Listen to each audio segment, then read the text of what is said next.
Hello बंधु बान्धवी सकल की खबर आपनालोकर अखमप्र यूट्यूब चेनेलर आन एटा नतुन भिडिओ लय आपनालोকক स्वागतम जनाइছো। आजिर थाम्बनेलটো চাই आपनालोके হয়তো মনে মনে ভাবি আছে যে মই आपनालोকক লাখপতি হোৱাৰ বাবে কিবা এটা টিপস দিম, কিন্তু আসলতে তেনেকুৱা নহয়। আজিৰ ভিডিওটো বনোৱাৰ মূল লক্ষ্য হৈছে অনলাইন কিছুমান টক আৰু প্ৰবঞ্চকৰ পৰা আপোনালোকক সতৰ্ক কৰা, যিবিলাক টক আৰু প্ৰবঞ্চকে আপোনালোকৰ জমা ধন হয়তো লুটি নিব পাৰে। এনেকুৱা নহয় যে অনলাইনৰ জৰিয়তে কাৰোবাক টকা বা প্ৰবঞ্চনা কৰা এইটো নতুন ব্যৱসায়। এই ব্যৱসায়টো হৈছে বহুত পুৰণা, কিন্তু সময়ৰ লগে লগে এই ব্যৱসায়ত নতুন লেভেল লগাই পেলাই আকৌ বজাৰলৈ অনা হয়। আৰু আজি আমি যিটো টক বা প্ৰবঞ্চনাৰ বিষয়ে কথা পাতিম সেইটোৰ নাম হৈছে কৌন বনেগা কरोड़पति। কৌন বনেগা কरोड़पति হৈছে এটা টিভি শ্ব' যিটো সোনি এণ্টাৰটেইনমেণ্ট টেলিভিছনত ব্ৰডকাষ্ট কৰা হয়। এই শো হোস্ট কৰে মেগাস্টার অমিতাভ বচ্চনে। এই শোর নিয়ম হয়েছে কিছুমান সিলেক্টেড কন্টেস্টেন্টে শুদ্ধ উত্তর দি পেলাই 10 কোটি টাকালৈকে জিকিব পাৰে। এই শোটো প্ৰথম অৱস্থাত অকল টিভিত ব্ৰডকাষ্ট কৰা হৈছিল, কিন্তু বৰ্তমান সময়ত SMS-ৰ জৰিয়তে আমি মোবাইলৰ পৰা খেলিব পাৰো বা অনলাইনৰ জৰিয়তে আমি শুদ্ধ উত্তৰ দি পেলাই টকা উপাৰ্জন কৰিব পাৰো। আৰু এই সুযোগতে কিছুমান দুষ্ট চক্ৰই কোন বনেগা কरोड़पति নামত মানুহৰ হোৱাটছআপত মেছেজ পঠাই মানুহৰ পৰা ধন লুটা আৰম্ভ কৰিছে। যোৱা কিছুদিন আগতে মোৰ বাইটিৰ হোৱাটছআপ নাম্বাৰত কোনোবাই কোন বনেগা কरोड़पति নাম লৈ মেছেজ কৰিছে, তাক কিছুমান ফটো সেন্ড কৰা হৈছে, লগতে এখন চেকো সেন্ড কৰা হৈছে য'ত তাৰ নাম উল্লেখ আছে, লগতে 25 লাখ টকাৰ এমাউণ্টৰ কথা উল্লেখ আছে। মানে সি কোন বনেগা কरोड़पतिर ফালৰ পৰা 25 লাখ টকা জিকিছে।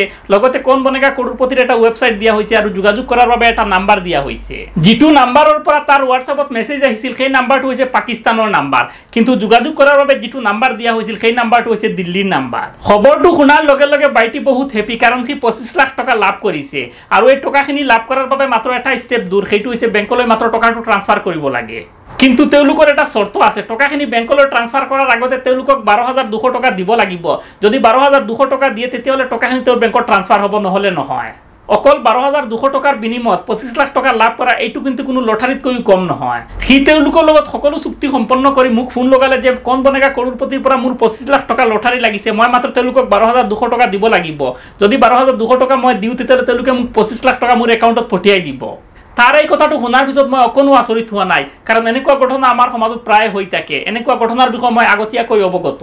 মই তাক সুধিলোঁ, কোনোবাই যে তোক 25 লাখ টকা দিব কিয় দিব, তই অনলাইনত কেবিচি খেলিছিলি নেকি? সি ক'লে নাই।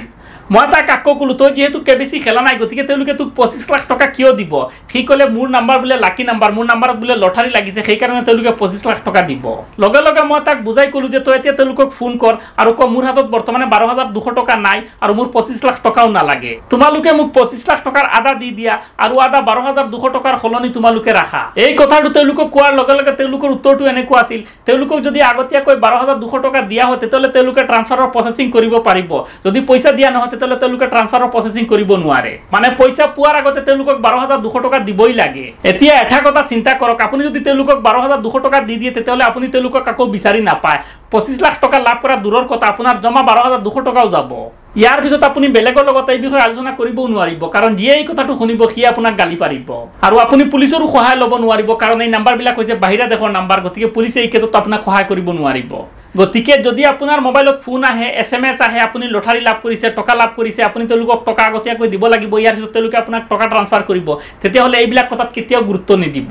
কাৰণ টকা হৈছে এনেকুৱা এটা বস্তু মানুহে প্ৰাপ্যখিনি ঘূৰাই দিব নিবিচাৰে, আৰু কোনোবাই আপোনাক বিচাৰি টকা কিয় দিব? এইবিলাক সকলো হৈছে মিছা। আপুনি আগতীয়াকৈ যিমান টকা দিব এই টকাখিনি লৈ তেওঁলোক উদাও হ'ব, ইয়াৰ পিছত আপুনি বিচাৰিলেও তেওঁলোকক লগ নাপায়। এতিয়াৰ পৰা যদি কোনো মানুহে আপোনাক ফোন কৰি কয় যে আপোনাৰ নামত ইমান টকা লটাৰী লাগিছে, আপুনি আগতীয়াকৈ আমাক ইমান টকা দিয়ক, তেতিয়া আপোনাৰ লটাৰী টকাখিনি আপোনাৰ একাউণ্টত ট্ৰান্সফাৰ কৰি দিম। তেতিয়া আপুনি তেওঁলোকক উত্তৰ দিব যে মই আপোনালোকক আগতীয়াকৈ 1 টকাও দিব নোৱাৰোঁ। যদি মোৰ সঁচাকৈ লটাৰী লাগিছে তেতিয়াহ'লে আপোনালোকে নিজৰ খৰচটো কাটি পেলাই বাকী টকাখিনি মোৰ একাউণ্টত ট্ৰান্সফাৰ কৰি দিয়া। এইবিলাকৰ চক্ৰত পৰি কেতিয়াও নিজৰ ঘৰৰ জমা ধনখিনি খৰচ নকৰিব, নিজেও বাচক, বেলেগকো বচাওক। আপোনালোকৰ বন্ধুসকলৰ লগতে ভিডিঅ'টো শ্বেয়াৰ কৰক, যাতে তেওঁলোকৰ মোবাইলতো যদি এনেকুৱা ধৰণৰ মেছেজ আহে তেতিয়াহ'লে তেওঁলোকো আগতীয়াকৈ সাৱধান হোৱা উচিত। আজিৰ ভিডিঅ'ত ইমানখিনিয়ে আছিল। যদি ভিডিঅ'টো চাই আপোনালোকৰ ভাল লাগে তেতিয়াহ'লে লাইক কৰিব, যদি মোক কিবা ক'ব বিচাৰে তেতিয়াহ'লে কমেণ্ট কৰিব। যদি এতিয়াও চেনেলটো ছাবস্ক্ৰাইব কৰা নাই তেতিয়াহ'লে চেনেলটো ছাবস্ক্ৰাইব কৰি দিব। ভিডিঅ'টো চোৱাৰ বাবে ধন্যবাদ। আপুনি হাঁহি থাকক, ধেমালি কৰি থাকক, কাৰণ জীৱনটো অকল দুদিনে, আৰু কৈ থাকক জয় আই অসম। মই নাবাখৰ